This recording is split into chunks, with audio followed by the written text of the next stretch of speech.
আগুনের গোলায় বদলে গেল তেহরানের আকাশ। চারিদিকে শুধু হাহাকার আর ধ্বংসস্তূপের গন্ধ।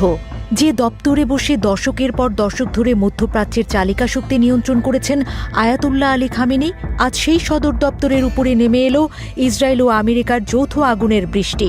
কিন্তু প্রশ্ন হলো, কোথায় খামেনি? তিনি কি ধ্বংসস্তূপের নিচে চাপা পড়েছেন, নাকি আগাম খবরে আশ্রয় নিয়েছেন কোনো গোপন সুড়ঙ্গে?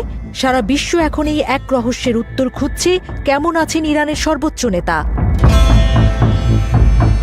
যখন তেহরান নীরবতায় আচ্ছন্ন, ঠিক তখনই ইসরায়েলি যুদ্ধবিমান আর মার্কিন ড্রোনগুলো ঝাঁকে ঝাঁকে হানা দেয় ইরানের হৃৎপিণ্ডে। একের পর এক বিস্ফোরণে কেঁপে ওঠে ইউনিভার্সিটি স্ট্রিট আর জমহুরি এলাকা। প্রতিটি বিস্ফোরণ যেন জানান দিচ্ছিল, এবারের লক্ষ্য কোনো সামরিক ঘাঁটি নয়, সরাসরি ইরানের সর্বোচ্চ ক্ষমতা। আল জাজিরা ও ফার্স নিউজ জানাচ্ছে, একের পর এক ক্ষেপণাস্ত্র যখন খামেনির দপ্তরের অতি কাছে আঘাত হানছিল, তখন পুরো তেহরানে আকাশ জুড়ে শুধুই ধোঁয়ার কুণ্ডলী। প্রত্যক্ষদর্শীরা বলছেন, এমন ভয়াবহতা তারা আগে কখনো দেখেননি। দুটি পৃথক বোমা বিস্ফোরণের শব্দে মুহূর্তে স্তব্ধ হয়ে যায় পশ্চিম তেহরান। পুরো অভিযানটি ইসরায়েল ও যুক্তরাষ্ট্রের এক নজিরবিহীন সমন্বিত অপারেশন। খোদ মার্কিন কর্মকর্তারাই স্বীকার করেছেন, এই হামলা ছিল যৌথ এবং অত্যন্ত পরিকল্পিত।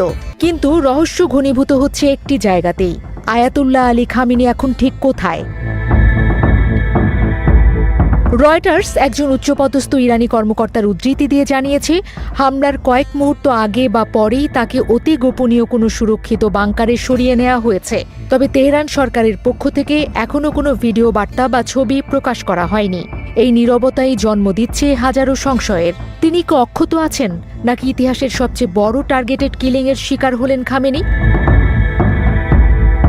এই হামলার পর মধ্যপ্রাচ্যের মানচিত্র বদলে যাওয়ার উপক্রম হয়েছে। শুধু ইরান নয়, যুদ্ধের আগুন ছড়িয়ে পড়তে পারে প্রতিবেশী দেশগুলোতেও।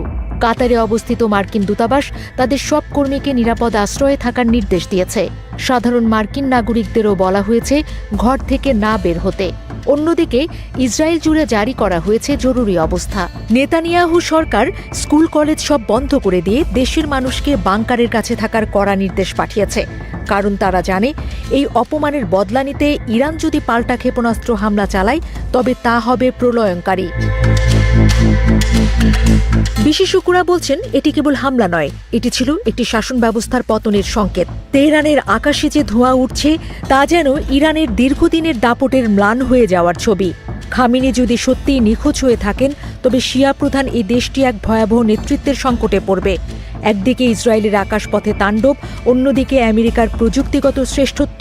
দুই শক্তির সাঁড়াশি আক্রমণে কোণঠাসা ইরান এখন ঠিক কতটা ঘুরে দাঁড়াতে পারবে, তা সময়ই বলবে।